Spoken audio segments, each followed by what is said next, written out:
Welcome to another episode of RELICS Radio. This is a family-friendly show, so the entire family can join us as we talk metal detecting, relic, and treasure hunting. You can also call into the show at 270-495-0315 or join in the chat and post any comments or questions you might have. RELICS Radio is also now syndicated on the Cutting Edge Radio Network and is broadcast around the world. You're listening to RELICS Radio of Southern Kentucky and Middle Tennessee.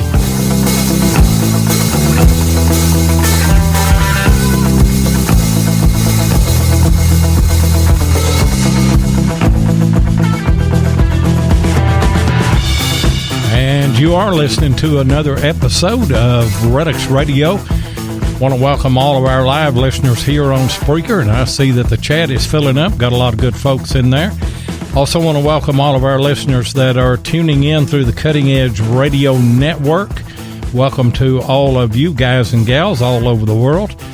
And we know that not everybody can listen live, and a lot of you will pick up the archives either here on Spreaker, or you may pick them up on Apple Podcast, iTunes, iHeartRadio, Podbean, Spotify, any platform that carries podcasts. We are generally there. And I am your host, Digging with Seven. And let me get just a little something out of the way here that I've been doing on the last 2 or 3 shows. I want to announce that the first annual Middle Tennessee Digging Bash will be Saturday, May the 9th of this year.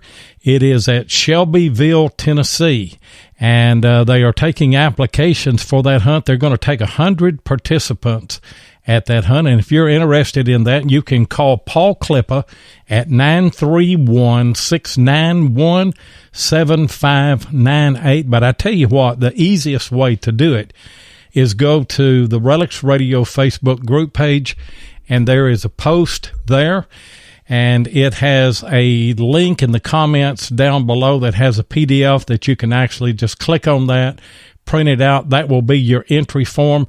You just put your money with that, and it has an address and everything as to where to send that. And you just send that into Paul Klippa and get involved in that first annual Middle Tennessee Digging Bash. That's going to be a good hunt. And I'm excited again. I'm excited every Thursday night for some reason, but I got another great guest tonight, another Floridian here tonight. I got Chris O'Connell. He is the Florida Scuba Hunter. What's going on tonight, Chris? Hey, Lloyd. How you doing tonight, man? Oh, doing great. Doing great. How are you? Doing great. I'm glad to be on the show. Well, glad to have you on the show. You and I have talked a little bit, and we talked back whenever I had Dwight on. You were actually in the room with Dwight, and it gave me an opportunity after we closed the show out to talk to you a little bit there, and I wanted to go ahead and schedule you to be on the show here, and so we got it done, didn't we? Yeah, absolutely. It's a great time, and yeah, we had a lot of fun during that interview as well. Yeah. Let's start off tonight. Just let everybody know who Chris is and a little bit about your background and kind of how you got into all this treasure hunting mess. Well, as far as treasure hunting mess, Loy, honestly, it just like a lot of people that got into the industry, even that are not even in the industry yet, we started when we were kids, even just collecting comic books. You know, that was a whole different type of treasure hunting, video games, action figures, all that kind of stuff. So that's still a treasure hunt that everyone pretty much still does on a day-to-day basis. I never thought about that, but you're exactly right. Even whenever I was a kid, which would have been back in the 50s, every little local store that you went into had a rack of comic books, and you could buy. I remember whenever I was a kid, they had packets of 3, and you could buy a packet of 3 for $0.25. And some people were smart enough to collect those. And, I mean, they are worth a lot of money if you've got some of those original comic books, right? Yeah, absolutely. I mean, even as far as trinket toys, the stuff that, we're metal detecting today and we're, excited to find, you imagine even back then, just collecting those and keeping those in, pristine condition to now. So it's just as amazing, as you're making a find like that. Yeah. And Bill Hayes said back in 1850, oh, come on, Bill, they didn't have no comic books back in 1850. Chris, they kid me as being the old man, but yeah, you're right. I mean, there are so many facets of treasure hunting. But what got you into detecting? As far like with that, Dwight came up with one day, and we were lifelong friends.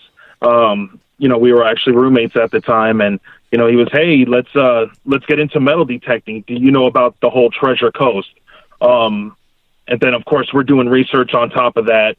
Turn around, we were looking for metal detectors. That's what we need to find all this treasure that's out there to find.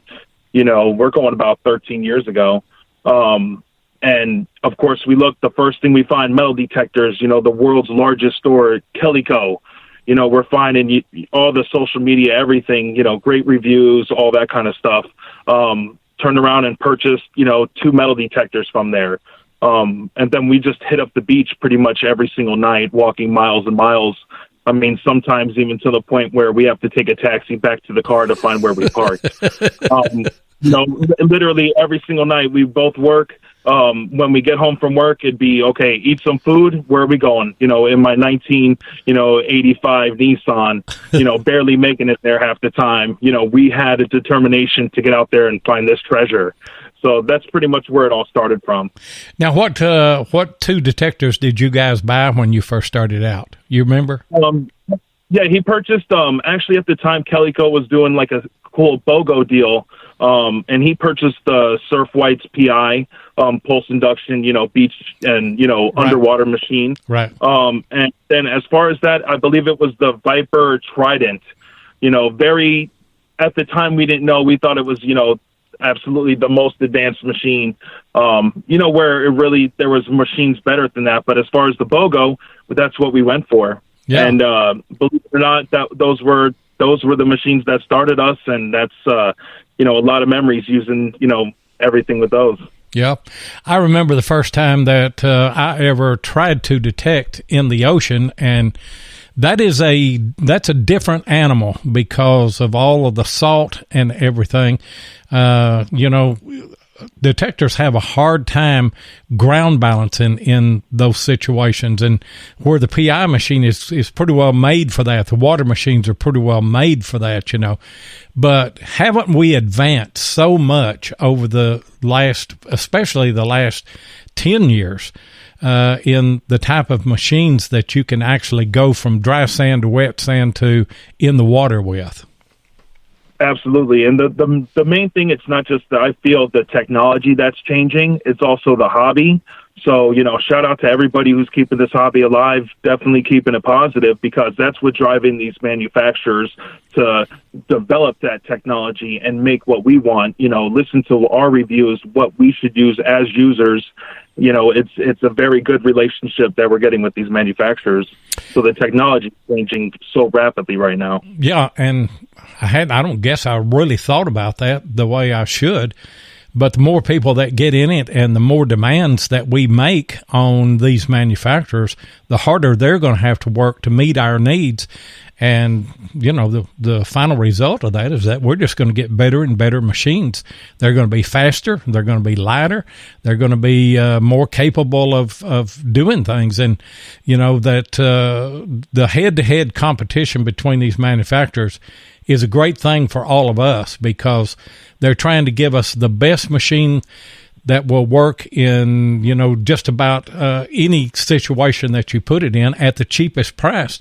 And that's a win for everybody right there.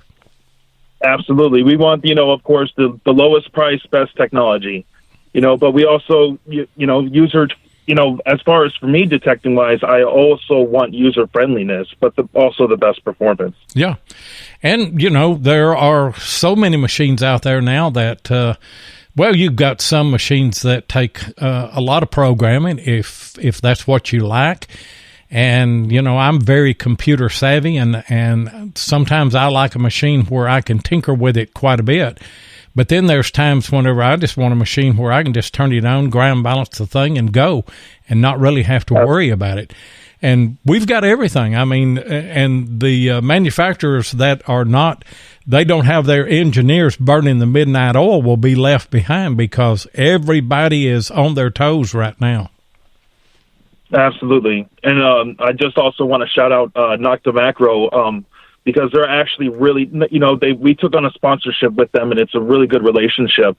But shout out to them, because for the longest time, people didn't even know that, when D-Lake was around, representing them, that, if you had any issues as the user, they would literally on the spot change it, the interface, whatever it would be, to make it more user-friendly as you, the user, wanting. So definite shout out to them. They've been doing it for a long time, so... Yeah, and I'm impressed with them. We've had Delik Gagnole on a couple of times on the show. She joined us whenever Dwight was on, and gave away a Simplex. And, I'm impressed with their machines. I'm impressed with their philosophy, because she told us that whenever they go into the development stages of metal detectors, that they want a lot of input from the customers. They want to try to give the customer, try to meet their demands and meet their needs. And I don't think that everybody is doing that right now. They're putting out a machine that they think that the user ought to have, where the user can drive the market, by telling the manufacturer, I want this, I want it to be light, I want it to have a backlight, I want it to have, simple programming, and I want it to be inexpensive. You're giving them all these demands. Now, we're never going to have exactly what we want, because we would like to have the greatest metal detector in the world and pay $5 for it, and it be as light as a feather. Yeah, but I mean, as far as Nocta with D-Lake, they listen to the customers so much, and the users, especially the Nomad team that they have out right now. They would, in my eyes, literally stop production to change something, if it does push the deadline back, to be able to make it what we want as, users.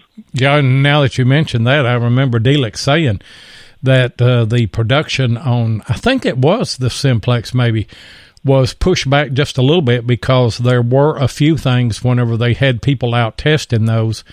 There was a little bit of feedback, and they held back production so that they could incorporate some of those things. But this is an upgradable machine. You just take a USB plug and plug it from the computer or from the detector into your computer, and you can actually update as they update and find things. And, you're finding that with a lot of detectors now. I think if you can't do that, you're going to be, you're going to be out of the ball game, out of the market of metal detectors. Right. Yeah. What are you using now, Chris? Depends on... honestly, well, Simplex Plus, that's what I'm using pretty much as my turn-on-and-go machine. As far as it being a light, I've used heavy machines a lot of the time. I've used pretty much every machine I possibly can get my hands on. But as far as the lightest, most turn-on-and-go machine, it's going to be the Simplex right now. Currently also own the MindLab Safari. That was my first purchased machine, as hey, that's going to be my baby. But like I said, in the meantime, I've used a lot of machines, the Amphibio, the Cruiser. As far as my land machines, that's what I'm using. Yeah. I don't know why I hit that like that and turned that on. That's the beauty of live radio right there. And I'm using a different device to run the music tonight, because the other one was messing up. I got to watch about hitting that stuff. I sure do. But we are about to a commercial break. I should have just left it keep on running, I guess. But we'll be back in just a minute, folks, after this word from Murray Branch Outdoors. I'm excited to announce that Tim Henderson of Murray Branch Outdoors has rejoined RELICS Radio as a sponsor. As a multi-line dealer, Tim carries several brands of detectors and accessories, and he's ready to serve all of your metal detecting needs. I'll give you his contact info in a minute. So why did RELICS Radio go back to Tim Henderson as our dealer sponsor? 3 very important reasons.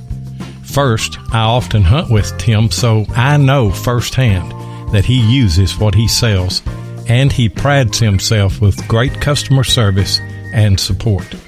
Second, Tim goes the extra mile in helping the new detectorist determine exactly what they need to get started. He will not try and sell you some high-priced product if that's not what you need. And at the same time, Tim can serve the seasoned detectorist with their upgrades or new product questions. And finally, Tim won't leave you hanging after the sale. He's just a phone call away for any questions or specialized training needs. So, you can call Tim directly at 615-948-4611, or you can email him at tjhenderson@comcast.net. Great guy. And I see Miss Emily said that Tim is a great guy, that he made me an awesome, beautiful ring.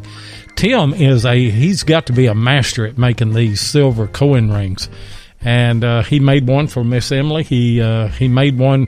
He told me, he said, I want to make you a ring for your birth year. And I said, well, that's, that'd be mighty nice of you, Tim. But I said, who would want to destroy a perfect real to do that? And, anyway, he made me one, and it's 1950. It's not 1850, but, just a great guy. And if you've got any metal detector needs, you contact him. Hey, Chris, let's talk about, the kind of places that you guys hunt. What types of different types of hunting do you do? We pretty much, as far as we like to vast ourselves in the whole treasure hunting realm. That was kind of a big deal as far as the, new Age Goonies, that it could be anything. It could even just be token finding, glass bottles, that kind of stuff, which is all fun. But, we really started on the beach, doing that primarily every day, every night. And then we pretty much, okay, what's the next step? Okay, we got to get in that water. And then we both got scuba certified at the same time. That's my dive certification buddy as well. And pretty much started detecting and diving as much as possible. We also, magnet fishing, that was a big recent thing that we're really getting into, getting footage and everything for the YouTube channels. But as far as land, as much as possible as well, whenever we can get time. You see Dwight, he's out there every day, so he's definitely representing, keeping everything going. The best thing about Florida, it's year-round here. We don't have to deal with snow or anything like that. So Yeah, it's great. And talking about certification, buddies, me and Ron Reed we're down at Music City Scuba in Nashville this past weekend, and finished out our class in confined water stuff there. We still like some open dives and everything, but we're well on our way. And congratulations to the family, man. That's what it's all about. That'll change everything in your whole life. Oh, yeah. Getting certified. Yeah, we've got a houseboat on Delhalla, so, I've got an opportunity there to dive quite a bit and did this last year. But, I want to get certified, just like you guys did. You guys have hunted some ghost towns in your area too, haven't you? Yeah, as far as, mapping and doing research and stuff, there's a lot of, old abandonment, places, foundations, that we do find and, metal detect. The best thing about here in Florida, there's so many spots and, the relationships you build with people in certain areas, it's just amazing. So we've really had a lot of great opportunities to detect a lot of places where you can't really find on the map, or, it's just really rare to even be able to have that opportunity. How do you guys go about, and I ask this question for everybody because I'm really into research, because don't you think that research is the key to success in this hobby? Absolutely. But if you really love the hobby that I feel, and, I know Dwight strongly feels, even just being able to pick up a detector and go to a side lot without the research is, that's just as much fun, and just to be able to do it. But as far as picking a location to hunt out, regularly, absolutely. Research is by far the most important thing we feel. Now, what tools do you guys use to do research, say on houses, the older houses that have been gone a long time and there's nothing standing there, that gives any indication that a house was ever there? How do you go about finding those? Old maps, old books that we've, accumulated over time. Even just looking into old archives from libraries. When I used to work at Calico Metal Detectors, years back when, Stu Auerbach, the hero, was still around, he even actually took me into his archives and showed me papers and newspapers and old books and old maps that not the regular public would be able to see. So even stuff like that, making mental images and, learning from people like that, it's just, amazing to be able to have that as far as research that, not anybody regularly could have as well. And a lot of people don't understand that, they will watch people's YouTubes, or they will look at Facebook and they will see these finds that people put up, these extraordinary finds, and, they're saying, well, why can't I find that? You're not doing the research, and that's the key to finding that older stuff, is finding those houses that there's no indication that they were ever there. Because if you're talking about a school, a church, or a house that still has some of the frame or something standing, everybody knows that was a house. And if there's permission to be given, somebody's probably already detected that, haven't they? Right. Yep. So you got to find these old places on the map. But then how are you guys going about translating a map into an exact location? Do you have any kind of apps or anything? The best thing I've ever used is Google. Google Maps is by far my favorite key to line stuff up, and you can buy different templates and stuff like that. But pretty much paper maps, we're at the age of technology now. We could get this information in a drop of a dime, to where back then, when we first started, it was really hard to do that just because we were so limited. Oh, but, yeah. Google Maps by my favorite. But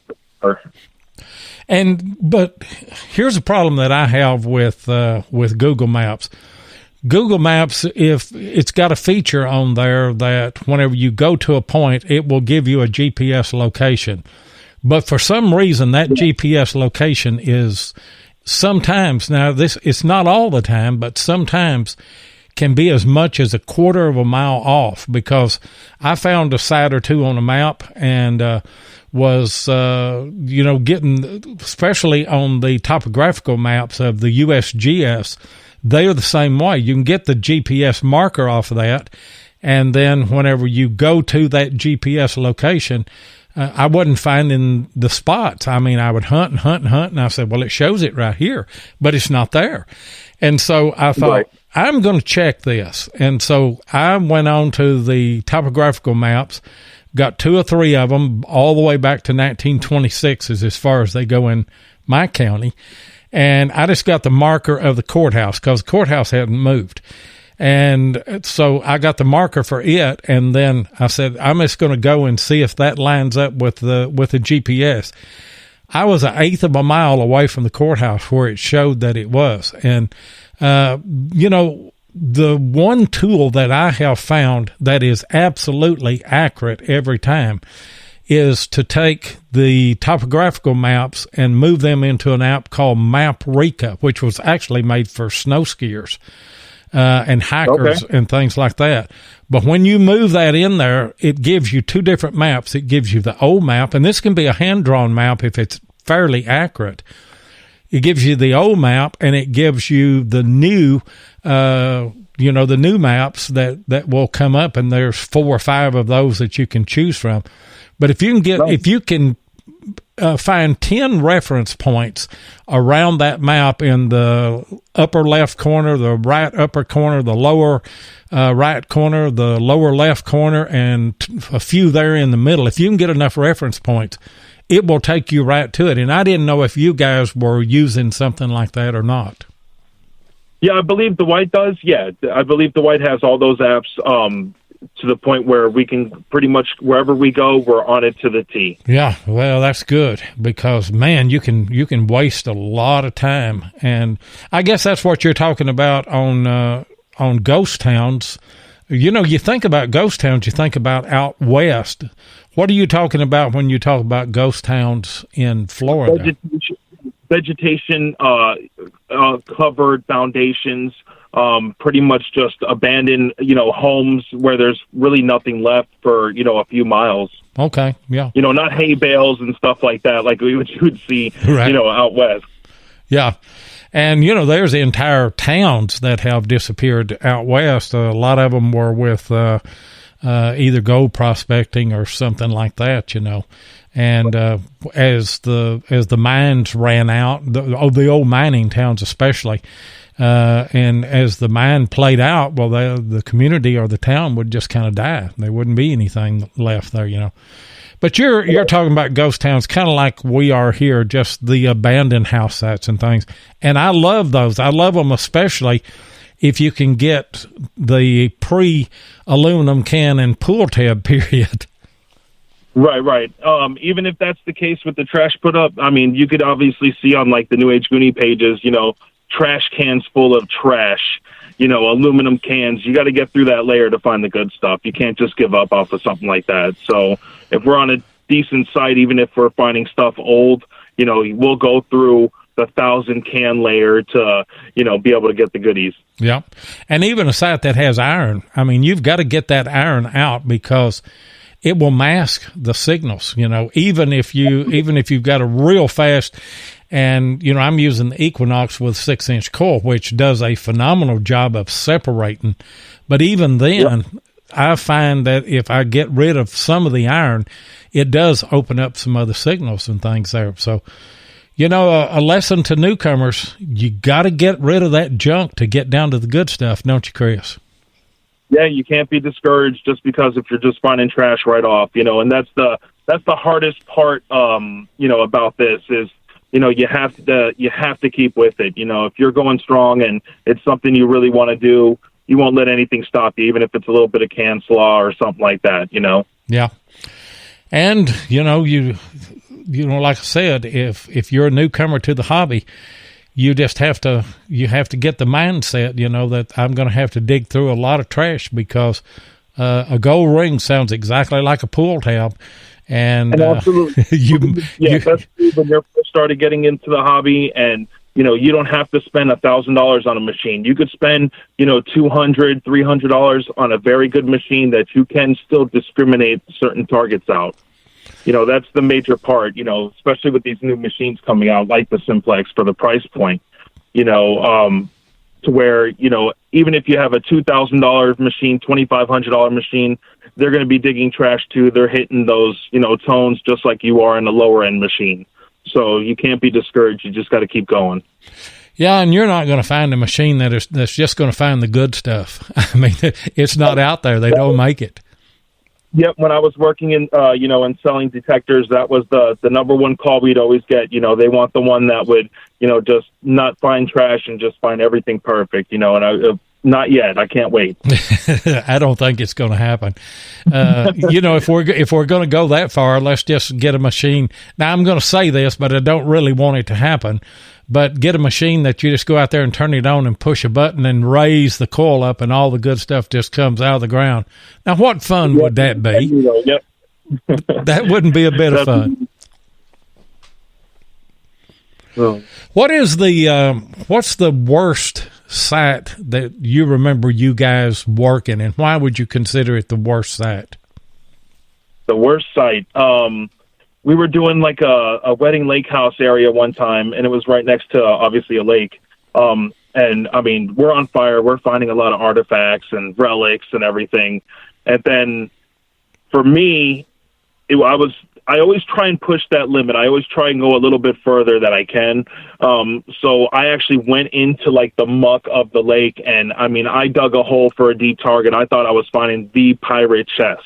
And, I mean, I must have ungassed some worst gas, raw sewage, whatever smell. That was probably the worst thing. And I mean, and it's been a few years, I probably still don't have the scent out. That was probably the worst one that I've ever ran into. Man, I wouldn't want to have been there, I tell you. Hey, Chris, we need to take another commercial break. And, guys, we'll be back in less than 2 minutes. You know, T-shirts are a perfect way to get your brand recognized, whether you're talking about a business, a club, a sports team, your YouTube channel, or whatever. But you may have asked, where can I get quality, affordable shirts on demand? Well, I'm glad you asked.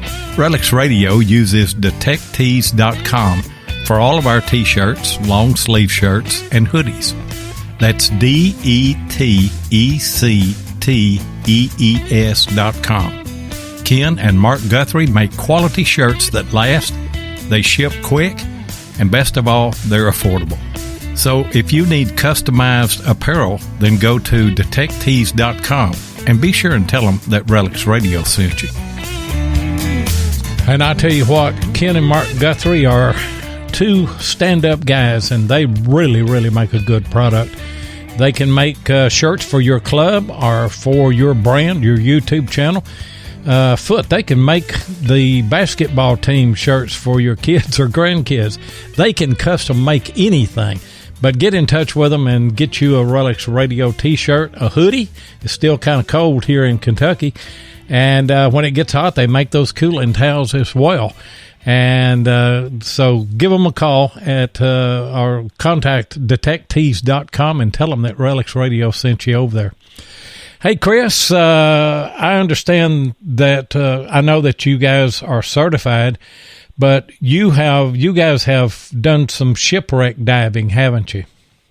Yes, absolutely. With my time working with Calico, I built a lot of relationships. And actually had the opportunity and chance to dive off the 1715 fleet multiple times. So it's actually been a pretty good dream come true from the beginning, always wanting to be able to get out there like that and, you know, being able to do it. So that is a dream of mine, to dive on one of those Spanish fleets. And you and I were talking earlier this afternoon. Those wrecks are not that deep, are they? No, they're relatively shallow. I mean, to the point where on a good visibility day, you know, you're only 10, 15 feet down there, you know, and being able to see the boat and, you know, everything rocking, and, you know, it's quite shallow to be able to do it. So it's been amazing. When they're not lying to you when they say when it's, you know, shallow tide, you go out there. When the tide goes out, you're actually pretty much where those wrecks are. You know, you're not too far from it. Yeah. Now, how would somebody like a newcomer, a new diver that has the dream of diving on, say, the 1715 fleet or some of those Spanish wrecks, what's the best way to go about making that dream come true? Yeah, that's an awesome question.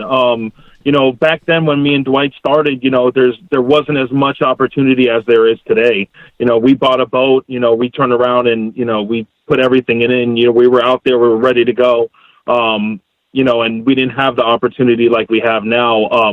I want to give a huge shout out to, definitely, Bill Black, out there in Sebastian. He has these, you know, symposiums that happen regularly, which he has one coming up. It's the Shipwreck Salvage Archaeology Symposium. It's in Palm Bay, Florida. It's March 14th and 15th. Also shout out to, you know, Mark Littleton with Scuba Wise. There you could pretty much find information out. You can go to these symposiums and they will answer pretty much every question you have about, you know, our treasure fleet, even salvage diving, treasure hunting, what they use. And some of them opportunity like Scuba Wise, they take you to the Keys and they actually put you on a shipwreck, where there's still ballast stones and timbers out there. So, I would highly recommend giving them a call and see what you could do if you're starting to get into it and kind of don't know where to go. They'll lead you definitely the right way. Yeah, I want to do that. I want to schedule a trip within the next year or so and go down there and be with those guys. I've talked to Mark Littleton. I had him scheduled on the show, and he had a scheduling conflict and couldn't do it. But he had Brad, which is with Scuba Wise, come on, a great guest, right. and we've had Captain Fizz. He's with that, and I want to reschedule Mark Littleton and get him on. But I want to go down there and very good time. Yeah, they have a very good operation out there. So it's quite amazing. So you could actually even just get into it that way. But hey, while you're in Florida, you come see us. You make sure you contact New Age Goonies. Even if you just want to go metal detecting at a park or just go diving for fun, definitely hit us up. That's what we're here for. Yeah, I certainly will. No doubt about that. And any of the callers, anybody listening in, definitely give us a call. Like the Facebook page, anything like that. Yeah. And, a lot of people don't understand, and it is because of all of the shipwrecks. Now, we vacation down in Alabama, at Gulf Shores, Alabama, and you can get in the water there with your detector and go out as deep as you want to. You cannot do that in Florida, and it's because of all of the salvage leases that are there in Florida with all of these along the Treasure Coast, especially. You just right, and just absolutely, the Treasure Coast is limited though. But there are places in Florida. It's nice Florida. Anywhere within an hour, you're at a beach. Some places you can get in the water, neck deep, or even throw on some dive gear and be able to detect and find some cool stuff. Yeah, but you need to check before you do, and it's kind of like you said. Your best bet is probably just going to be to contact Scuba Wise and get the expertise of those guys. Let them put you on one of these, dream dives. It's not going to be that much, and I know that it will be well worth everything that you do in order to do that. Yeah, then it was just when we started, it was just what you heard or what they had in the books, but you never really had hands-on being able to ask legit questions of how it really is, and you really between the symposium in Palm Bay and what they have going on in Scuba Wise, you're actually speaking with the real treasure hunters who have these leases. They've had them for years. They've been in the industry for years, and they would be able to answer all those questions. So that's what I always highly recommend, just because everything changes so often, especially here in Florida. They're the most up-to-date with any information like that. Now, how do they handle the relics and things? If you do dive on, say, the 1715 fleet, you're not able to keep any of those things, right? Just the experience. No, especially with what the operation that we do dive with. It's not like that at all. It's not like, we found it, you put it in your pocket. It has to go through protocol. They have policies and procedures on any artifacts that's being taken out of the water. So it's a certain order that you do have to follow, which, it's great to, like I said, to be able to dive with an operation that we have with Captain Bill Black out there to, if anything were, when we do find stuff and, when we will, it's going to be handled properly. It's going to go through the state like it's supposed to, and everything's great. Yeah. And, you're working with professionals there. And you are a diver. It is a dangerous thing, and you need to know the pitfalls, and all the surface of the water looks the same, but once you get under it, there are all kinds of situations that you can get into, and so absolutely. Yeah. And that's why it took so long. I've been diving for about 13 years. When I first got certified, it was for the treasure. It's always has been. And then in the meantime, I was working in the restaurant industry, and, I fell in love with the ocean, getting certified. So I left that whole field, and everything was for the treasure for New Age Goonies. Got into the dive industry, and I was working at Scuba Quest here in Orlando, Florida, which was, one of the prime dive shops at the time, and, worked my way up to master diver, dive master, and then actually took in, with Divers Direct here in Orlando, which is, the largest, dive shop in Florida, and it worked, pretty much got all the equipment we needed, everything we could possibly, have to where, getting in as many dives to feel as comfortable in the water as possible to, to any situation to be able to be under control. So, you definitely have to have some kind of training. I don't recommend just somebody, hey, I just get certified tomorrow, and then you're diving with these wrecks with the metal detector, blowing holes, that kind of stuff. It takes a little bit of, time to get comfortable in the water just for yourself and safety. So, yeah, that's right. You've also done some gold prospecting, haven't you? You guys? Not to say, pay dirt and stuff like that as far as ordering, but I have sold while working at Kelly Gold to a lot of gold prospectors, and kind of had hands-on with high frequency machines here in Florida. Yeah. What's on the market today as far as gold prospecting machines? I know that is what the MineLab GPX was originally made for, was for gold prospecting, but what in your mind is top of the line right now?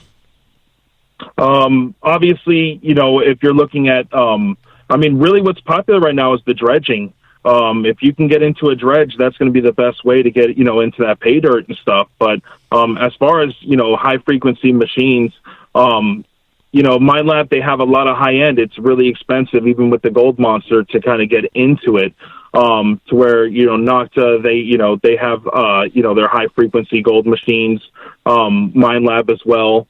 And then I believe White's just came out with one as well too. So yeah, the White's, a lot of new on the market. Yeah, the White's machine is the 24K, and Rob up in I believe he's up in Idaho. He is a spokesman for them, and he really gives that 24K high marks as far as user friendly and the ability to find gold with that and everything. But you're right. I mean, the key to gold prospecting, the way I understand it, is that you just got to move tons and tons of material to really get any kind of payback on that, and dredging is the way to do it. Yeah. And if you're detecting out there, you really need a higher frequency machine because, at the end of the day, 98% of the gold still left in the earth is smaller than an eighth of an inch. So, you're still in Australia, you're finding these huge nuggets and stuff like that, especially even here in California and stuff. But, you're talking about an eighth of an inch. You need a high frequency to be able to find that kind of a target and to deal with that kind of mineralization that you're going to have to be able to ground balance with it too. Yeah. But, that's why panning's becoming real popular, dredging, that kind of stuff, because you're getting a little bit more payback with that as well. And you're actually in the water if you're going to do it that way. Yeah. And like I said, that's what that MineLab GPX was originally meant for. It just so happened it was a great Civil War relic machine in Culpeper, Virginia, because of all of that hot soil there, I'll tell you what, let's run our last commercial here real quick, and then we'll come right back.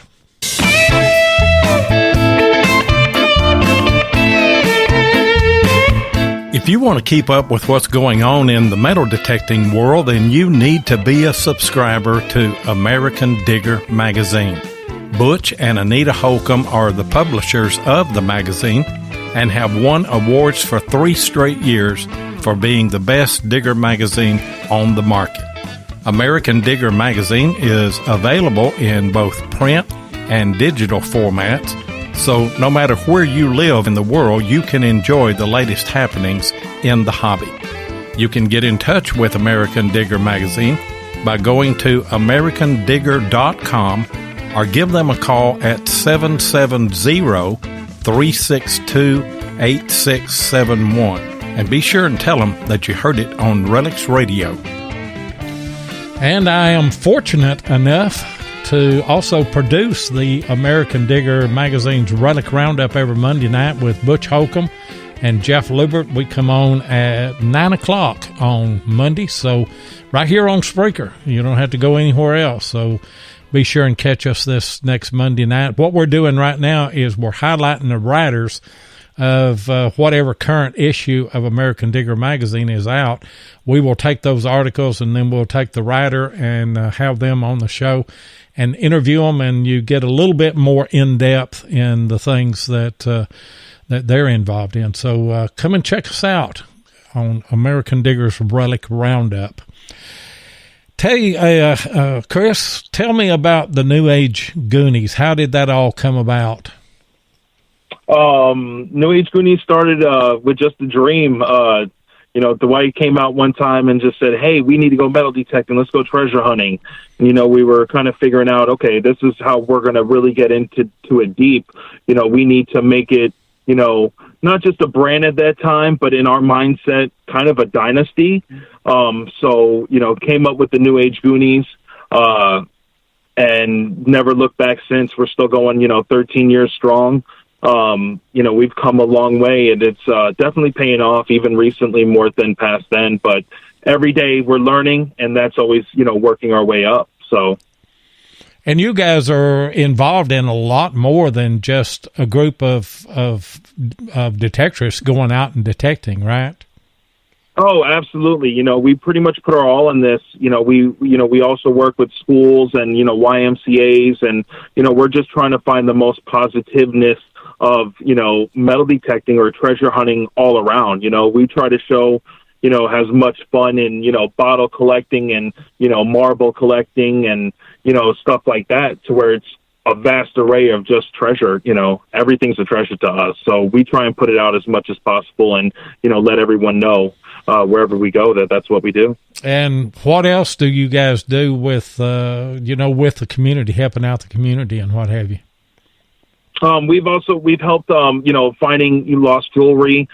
There's been quite a few dive operations I've had, finding, even just recently I had a gentleman off a dock, lose a wedding ring while it was raining and he was putting his tarp on his boat. So I was able to dive and do that kind of recovery. So whenever we can, that's what we try to do as far as giving back. If it's possible. Sometimes we'll try, we'll obviously try and find the finder, but sometimes there's no possible way that it could even be done. Yeah, that's true. You can get in those situations where you want to, but you can't do it. But there's nothing more rewarding. Two things to me: to find something that somebody lost and be able to put it back in their hand, or to work with children, to work with young people. Do you agree with that? Absolutely. That's what it's all about. Our youth is what it's about. The actual New Age Goonies CEO is, Dwight's son, and that's boss right there. So that's what it's all about. Yeah. And do you guys, what do you do? You said that you guys worked with the schools some. What do you do with the schools? If we could work with schools, that we pretty much will, get in as much as we can. Talk about the hobby. I break off and just talk about how scuba is. Just even the whole realm of, look, you're not just treasure. It could open a whole nother world as well. So we talk with slideshows, videos, and kind of go over the types of gear and stuff like that. So we try and make it an event whenever we can.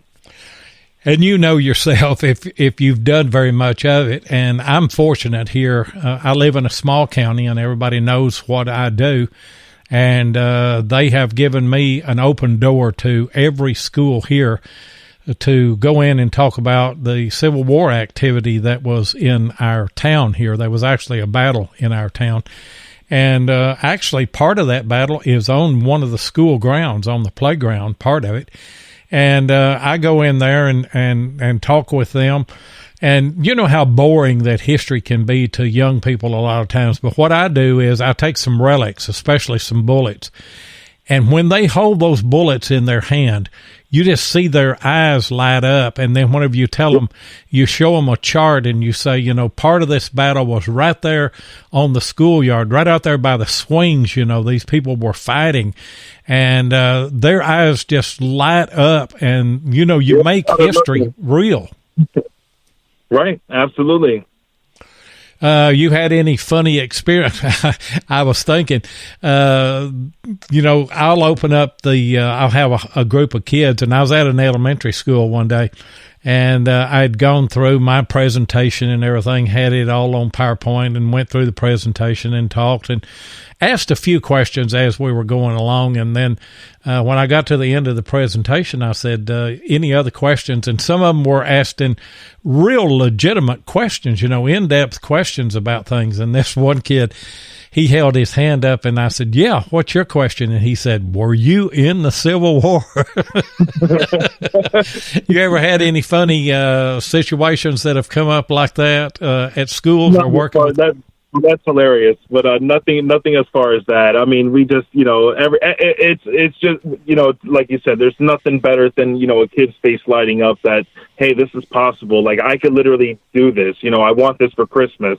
There's nothing better than that, to kind of be the one to unlock that for them. And, you never know where that will make them, turn. It's amazing. Yeah, it sure is. I tell you what, I'm going to open up the phone lines right now. 270-495-0315, and I'm talking and typing at the same time. Call in and talk with Chris O'Connell here. We'll take however many calls come in here tonight. Yeah, feel free. Yeah. If I could give a few shout outs, if anybody has any questions, obviously I definitely want to shout out. We're going to be at the Florida Hunt 6 in Gainesville coming up next weekend. We'll be pretty much guests for Noctura and Macro. We have a lot of gifts and giveaways going on over there. Greg Papalo runs that, and he does a really good job operation over there. So if you're interested, give him a contact, see if there's still any spots going out for that. But we'll be out there, me and Dwight and the rest of the New Age Goonies. Yeah, and I saw on the Florida Hunt 6 Facebook group thing there that Greg had put on there and gave a shout out to you guys as far as a giveaway from Note to Macro as well. And so hats off to you guys and to Delic and Note to Macro for supporting that hunt. That's going to be a good hunt, isn't it?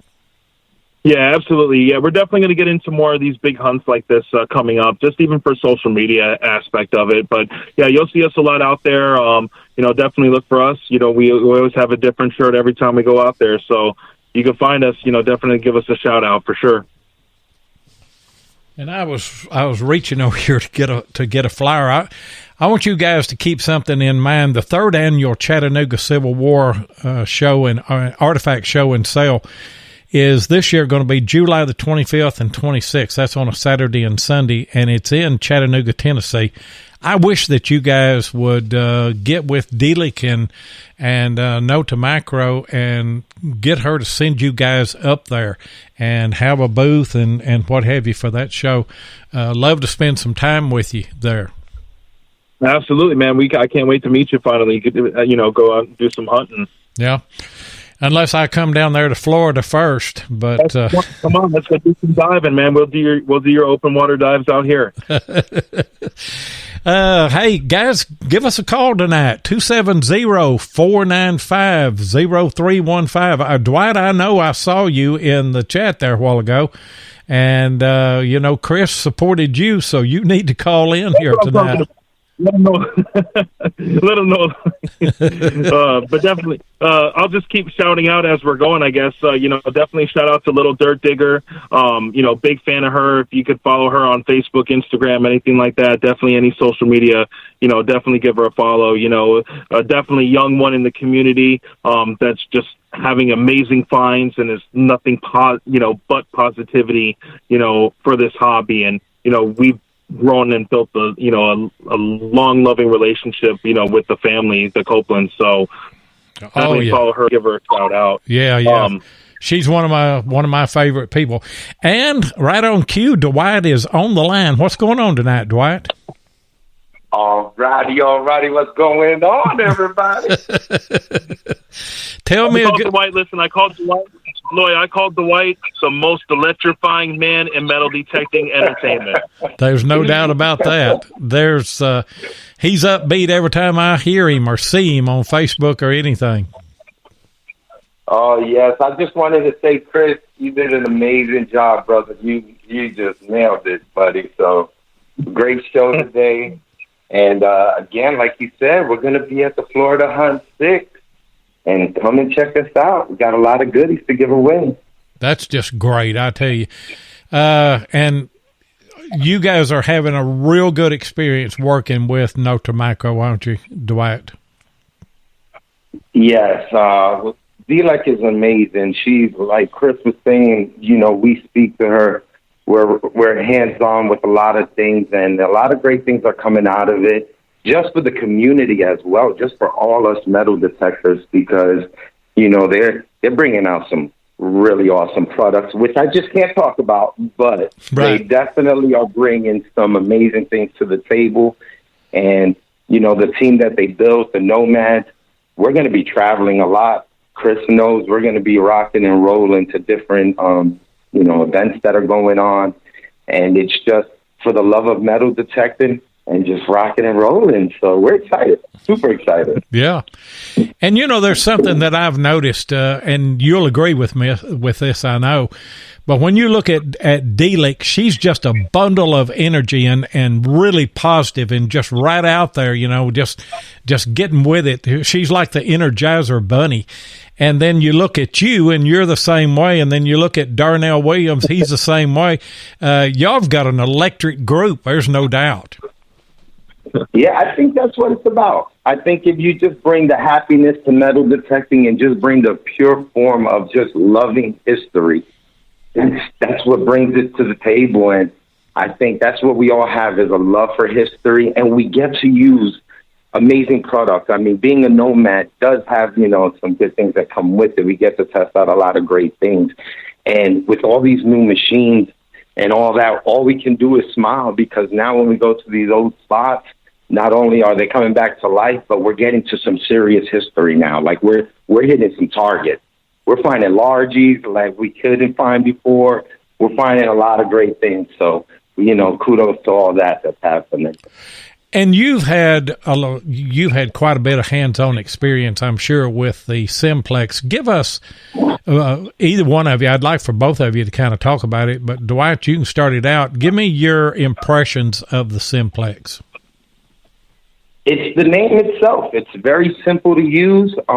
The first time I used it, and I took it actually to South Beach, Miami, was the first time that I initially started it and gave it a full swing. And that was a beach. The reason I wanted to do that is because I was taking a $300 metal detector to a beach, and I wanted to see if we can make this happen. Can this machine let's give it the rough and the tough right now. And it worked well. It worked amazing for me. When I took it back home to Kissimmee is when she was ready to show me her true colors, and went to an old spot, and I put it on the field mode, threw up the sensitivity, and I dug all. I mean, I was digging every tone.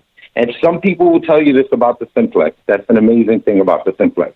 It's that with I don't know how to exactly say, but the tones, the tones that you wouldn't normally dig, because some metal detectors would give out a tone. You know, people like to dig the high tones, point shooters, things like that. Well, with the Simplex, it actually gives high tones, like on nickels. I was digging nickels at a great depth, but it was giving me a tone that I was like, I'm going to dig this. And sometimes we go over nickels. That's why some people say, we don't find too many nickels. It's because of that tone that it gives. It's not giving you that solid, let's dig it. Well, with this machine, first thing I popped up was an Indian head, and I was digging nickels that were just solid tones. So it's one of those machines. And we're talking about places that it's already been hunted out. We've already found pretty much, we thought, everything possible. So this is making it all pretty much virgin ground again. And isn't that amazing? Because you know how much time and how many targets that you've dug out of those locations, and when you get another machine and go in there, and it's like you've walked onto a brand new site, you know you got something good when that happens. Exactly. Yep. You know you got something special for sure. What kind of I've used one on land, on dry ground. What kind of performance are you seeing there in salt water, in the water? That's where I thought it would shine. The salt water is the thing. You know, you got a ground balance. A lot of people want to expect to go out there, and people know. I've used every metal detector. You can go through my history, and you'll see a growth in my metal detecting career from every machine that we've used. So for me to say I'm going to use this machine, it has to perform well, because I believe that we are not just, beginner metal detectors. We're actually pros at this. We do this for a living pretty much. We go out every day. Right. We go hunting. So I want to use a quality machine. I'm not just going to go ahead and use a machine just because, a company is telling us to use this. No, these machines are performing. That's what they're doing. Even with it definitely. It has to mean something for it to actually, you can't just have the New Age Goonies stamp of approval on anything. Right. So for it to be, it had to be the detector of choice, to be able to stand back and say, look, this is what we use. We love it. We're willing to stand back and put our name behind this product as well. So it definitely means something. Hey, guys, we got another caller on. Michael Boyles, what's going on tonight? Not much. Just wanted to give support to my brothers. There's Steph right there. That's Steph. Just so you guys know, the bread will be there.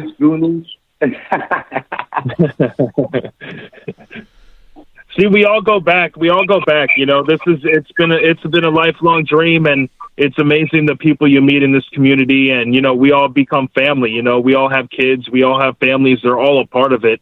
They're willing to sacrifice just as much as we are to be able to do what we do in this hobby and, put our lives into it. We've literally molded our lives into this hobby and into this dream. So it's amazing that, the people you meet and the positivity behind everything, it's just a great thing.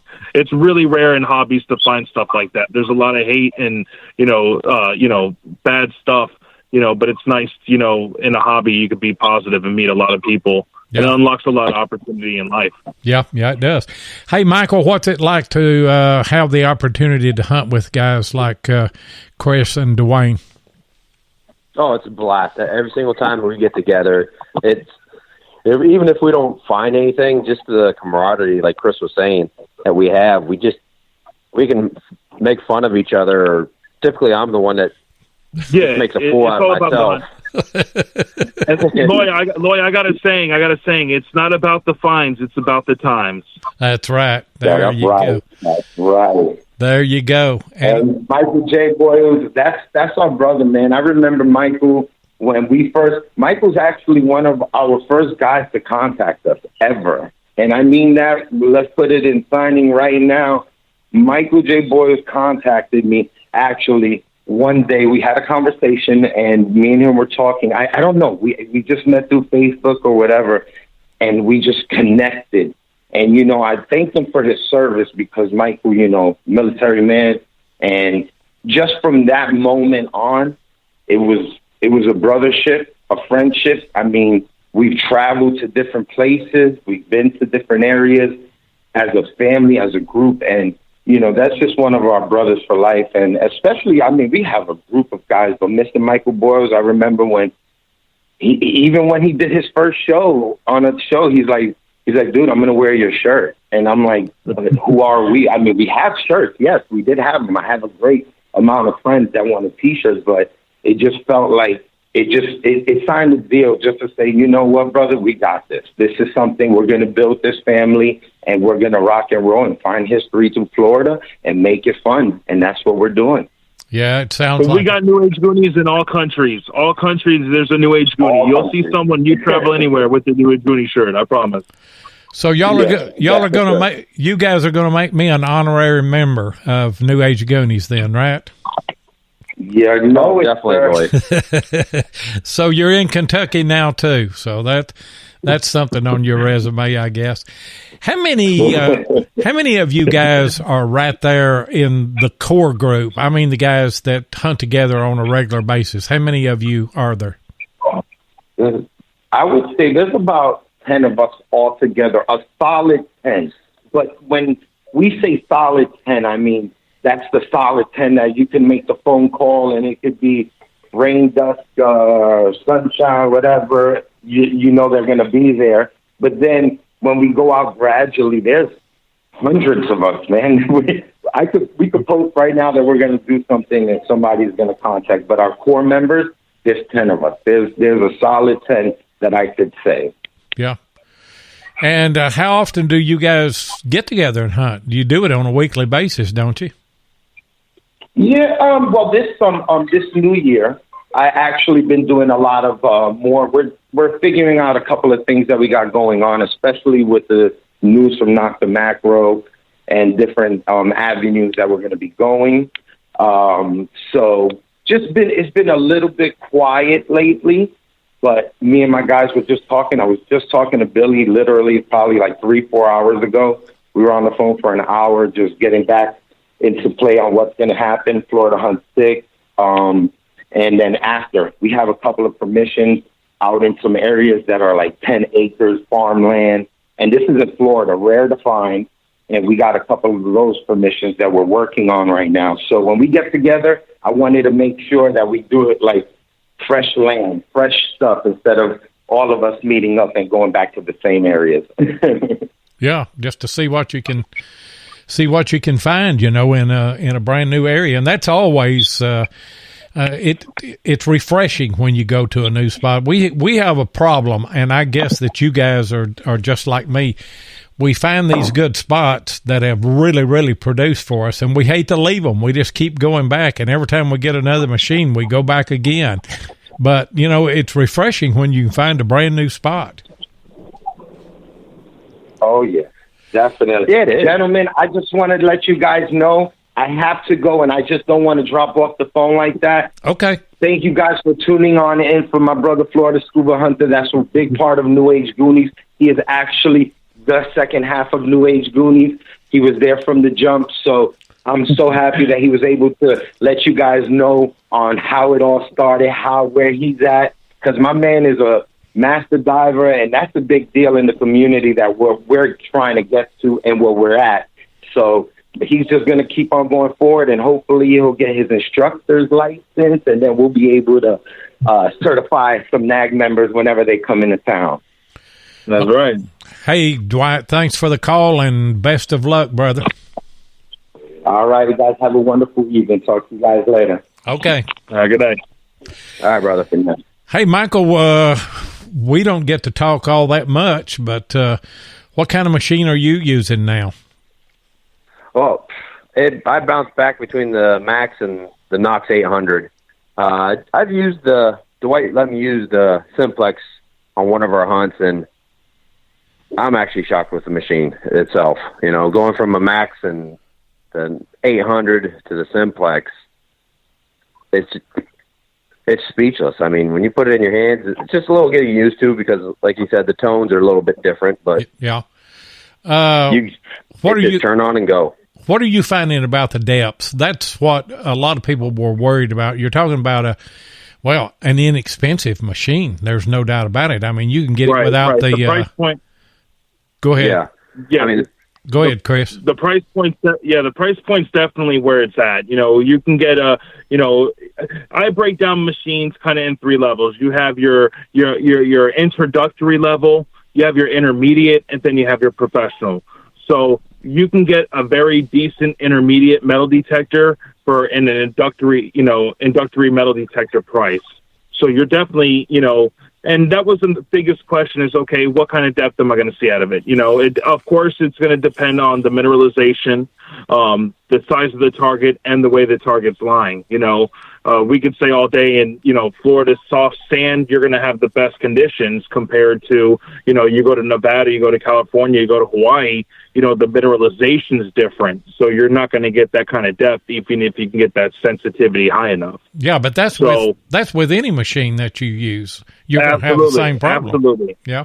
Yeah, absolutely. So that's the hardest thing to find. But as far as depth, we're finding relatively deeper grounds than we have with, $1,000 to $1,200 to $1,500 machines. We're finding a decent depth as far as comparable to that. Yeah. And I know, go ahead, Michael. And with the spots that we hit down here, especially right here in Kissimmee, a lot of our honey hole spots, like the coordination that are on our logo, Dwight and I, we've hit that several times. I know Chris and Dwight have hit it several times, and we're still pulling stuff out of the ground there, even with the Simplex. When you're talking, you had AT Pros, AT Maxes, CTX 3030s on this ground. You've had the Knox that have hit this ground, and the Simplex is still coming through and cleaning up stuff that we just completely missed with those other higher dollar machines. And, a lot of times, just to be fair, and we always want to be fair to each of the manufacturers and everything, but a lot of times, and I think that Dwight touched on it there a while ago, sometimes we get, we train ourselves to dig certain signals and pass certain signals. And sometimes when you get a new detector, it gives you a different tone that will cause you to dig it where you might not dig it with another. It's not saying that other machine didn't hear it. The other machine just didn't give you a tone that triggered that triggered your brain to say that's diggable. I need to dig that. So right. Yeah, I think a lot of times it's just, and that's why I've got a closet full of machines, is because you get something out of, each of them have their strengths and they also have their weaknesses, and I've said it many times. I still use an AT Pro and I love to scout with it because you can hear the debris fill. But then I'm impressed with the Equinox with a small coil as far as the separation. If I get in mineralized ground or the signals are extremely deep after it's really been hunted, I love my GPX. I mean, it's you just got to get a bigger shovel whenever you get that. But I'm impressed with the Simplex too, as well. Oh yeah, and the thing is, you got to, if you're starting off with a new machine, you got to dig everything. I mean, for me, it doesn't matter if it's using the Simplex with the white or if it's using my Max or my 800. It don't matter what the signal is. I'm digging it. Because you never know. Yeah, we're kind of a dig everything, clean up as we go type, crew. Yeah, exactly. So we'll dig everything to make sure, that aluminum cans, covering up that gold coin. We want to make sure we're eliminating that gold can. Unless you have a good detector that has really good separation, with a good double D coil, where you could find, a gold coin in between a horseshoe with good recovery speed. That's really what you're going to want, something like that. Yeah. Well, now you can correct me if you think that I'm wrong on this, but it is a whole lot easier to find like a silver coin or something that is next to a square nail or a horseshoe or a piece of iron. It's something else to pull out a silver coin that is next to an aluminum can or a big piece of can slaw, because the signal is so much higher. And so when you're cleaning up all of that trash and when you're digging all those repeatable signals, you've got a bucket full of trash, and carry a 5-gallon bucket with you in the field and get rid of all that stuff, because there's some good stuff that's just laying there waiting. Absolutely, especially if you've done the research and you're on a spot like that. Even if you are finding, relatively new stuff, we clean up as we go for sure. Well, you got different cultures on the same ground, and like here in Kentucky, a good house site was a good house site, cultures ago, and it's not uncommon for us to find, if we find a good water source like a spring, a creek, or a river, and then we've got a good high knoll that will keep the house dry and everything. It's not uncommon for us to dig turn of the century stuff, and then colonial stuff, Civil War stuff, and even Native American stuff if you keep going down, because that's been a good house site for hundreds and hundreds and hundreds of years. Absolutely. Yep. Hey, I want each one of you to give your tips. Michael, I'll start with you. We've got people that will listen to the show that are just getting interested in metal detecting. They may not have even bought a detector yet, but they may go out and buy a Simplex, or they may go out and buy Equinox or an AT Pro. But just the general, idea of relic hunting, what advice would you give to a newcomer? The biggest thing is just don't get discouraged, because with anybody that's been in the hobby long enough, you're going to dig the trash. You got to dig the trash to get the good stuff. Just don't get discouraged, because you don't have to go out and spend your life savings for a metal detector. An easy bounty hunter, or even like the Simplex, it's in a good price range that you don't have to break the bank for, but just don't get discouraged because of the trash. It's just part of the nature of the beast, and once you get that trash out of there, go over that area again, and you'll start finding the stuff. Very well said, because that is the absolute truth. And, I'm afraid that newcomers watch videos and they see all these fantastic finds that people find, and they think, I want to get me a metal detector and I want to start doing that. Well, they get one and then they go out. They haven't done any research. They're probably not on a spot that's going to, yield a lot of real old history, but they're finding junk, to start with, and it's real easy to get discouraged. Just keep digging. I mean, start in your own yard. The first thing that I would tell somebody is learn your machine. Start in your own yard and dig everything that repeats, but listen to those tones. Go ahead and look at the numbers of your machine, but learn that machine. Learn what it's trying to say to you, because that's your conduit between your brain and the target. I mean, the only thing that you have is your machine. What about you, Chris? What tips would you give to a brand new detectorist? Definitely, highly recommend, obviously, YouTube. YouTube's a good way to go. We didn't have that when we first started. That way you can kind of, before you make that investment on a machine, you can kind of get an idea like, okay, that one looks really user-friendly, or, hey, that might be too technical for me. That'll actually point you in the right direction. But I always say, get out there, go online, find if there's any metal detecting groups, in your area, find them. You could always link up, they have memberships, a lot of these people, just like yourself, they have lots of machines. You can get into the hobby, and then maybe not purchase one right away, get into it. Maybe you like it. They're going to show you that machine that they've mastered. I always recommend that, just like diving, you want to get into diving and metal detecting. Cool. Don't buy the metal detector first. Get into diving. You're not sure about diving. Try scuba, try it out. Make sure it's something for you. You feel comfortable before you invest into too deep of, these hobbies, because, us who've been in the industry for so long, we know, we've started with the most expensive, went for the cheapest, went back to the most expensive, and went back to the cheapest. We have the kind of ins and outs to point you in the right direction of, what you should invest your money in, or, hey, you don't need to do that. Like when I first started, I started with just a detector, and I didn't have a beach scoop at the time, and we were just doing beach. We were literally barehanding it, finding stuff, and, worked our way up to, hey, I found a platinum ring, then I got my beach scoop and I got a pinpointer. You got to work your way up. So definitely, metal detecting clubs, and just do your research and see what kind of area you're in as well. And I see that Ohio Relic, ring finder, Denny Morrison, he said tone is the key, and I believe that.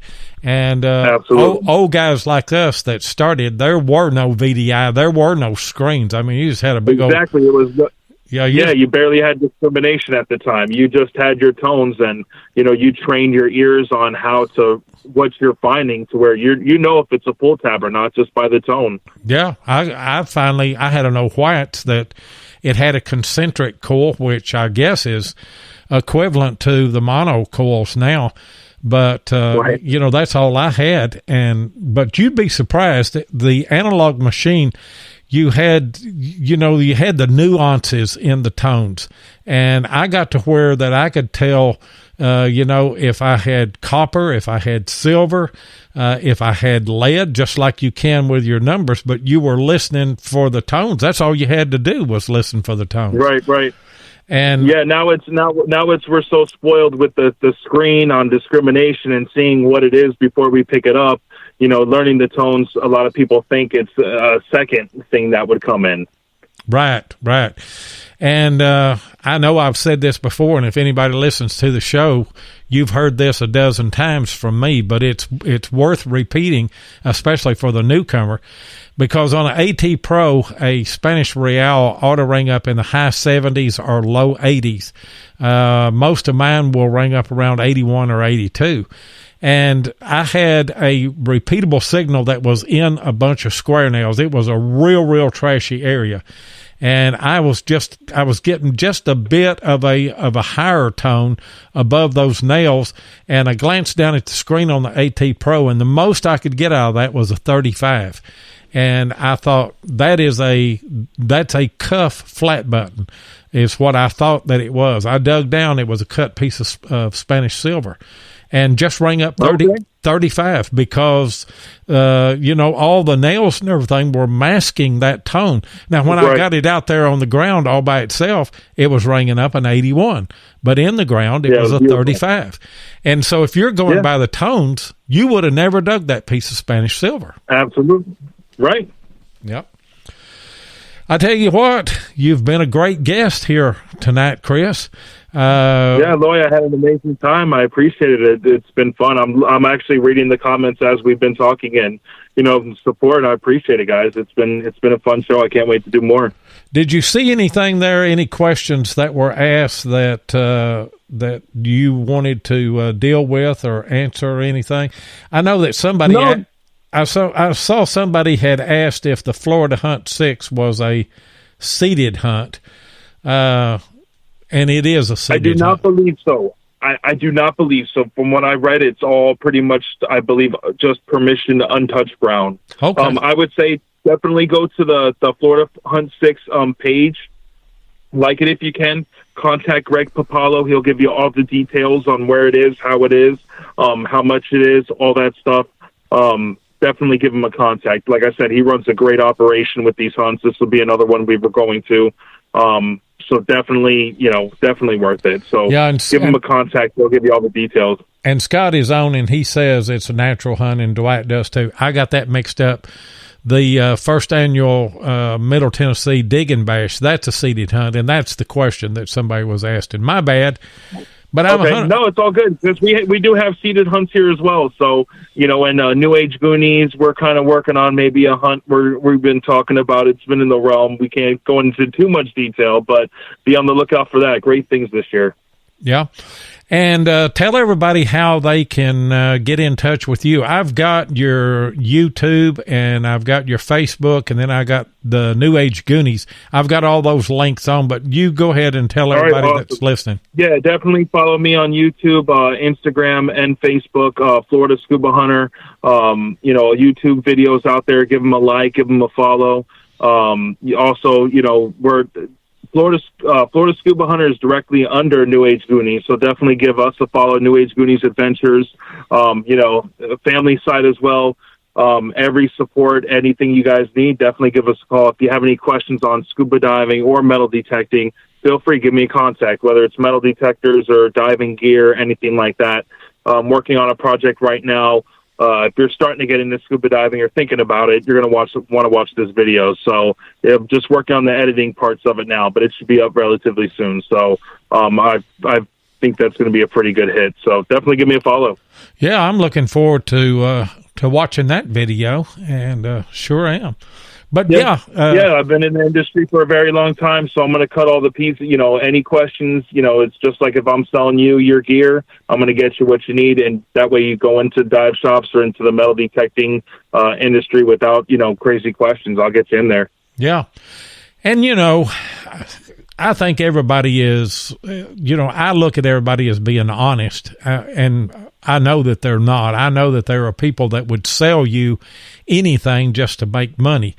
But I believe that most of the dive shops, and I believe that most of the dealers out there, metal detecting dealers, are truly interested in what you need, and they don't want to sell you something if it's not what you need. And absolutely, you can get in too deep. I know that that Tim Henderson, who is a sponsor of the show, there was a guy trying to buy a detector from him that was in the $2,500 to $3,000 range, and he asked him, he said, how much experience do you have? And he said, none. And he said, what are you doing? And he told him, and he said, you don't need that machine right there. He said, that is way too much money. And the guy said, well, I want something that'll find something. He wound up selling him a Simplex, and the guy is tickled to death with it. It was exactly what he needed at the time. Yeah. And all that extra money, he could buy all the accessories, everything he needs to be outfitted and be ready to go. That's what it's all about. Yeah, and take a vacation to use it all too. Yeah, take a cruise into a nice island and be able to find stuff there. You want to find it, that's where you go. Hey, Chris, thanks for coming on the show. You've been a great guest, and Michael, thank you for calling in and as well, and Dwight, and best of luck to you guys and the New Age Goonies and everything. And Chris, if you'll hang on the line, we'll say our goodbyes off the air, okay? All right, thanks, Lloyd. Appreciate it. Thanks for tuning in, everybody. Okay. Yeah, thanks for everybody tuning in tonight. I started to mention it at the first, but I keep all of the analytics and all of the stats and everything on this show. And January is the greatest listenership that we've had in the history of the show. Now, I know the further that we go along, the more people that we have that subscribe to the show, therefore we're going to have more people that are listening. But you still want that graph to be going up, and we've set a record with listeners in January, and that's all you guys. And I just want you to know that it is much appreciated. And I don't want to get off tonight without mentioning it again, because I told Paul that I would, that the first annual Middle Tennessee Digging Bash is Saturday, May the 9th. There are still slots to get in. They're going to take 100 participants. That's in Shelbyville, Tennessee. Call Paul Klippa, 931-691-7598, and tell him that I sent you over there. Or go to the Relics Radio Facebook group page. Print out that PDF. That is your entry form. Put your money with that. It tells you where to send it to, and you'll be in on this hunt. Be sure and come back here next Thursday night. And I tell you what, guys, in February, I've got some real surprises that are coming up, so you're going to want to stay with the show. I'll see you next Thursday.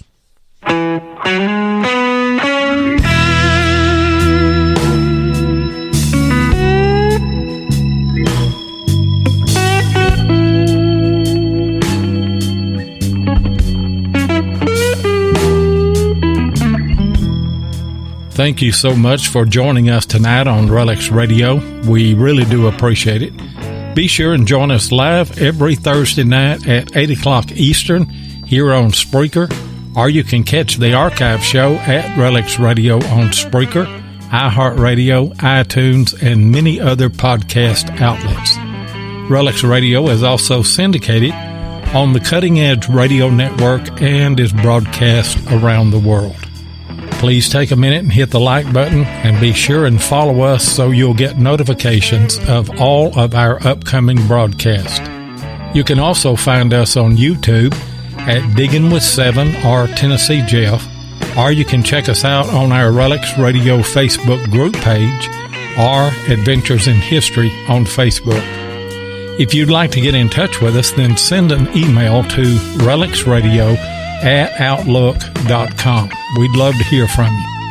We hope that you'll join us next Thursday night, and until then, get out there and dig some history.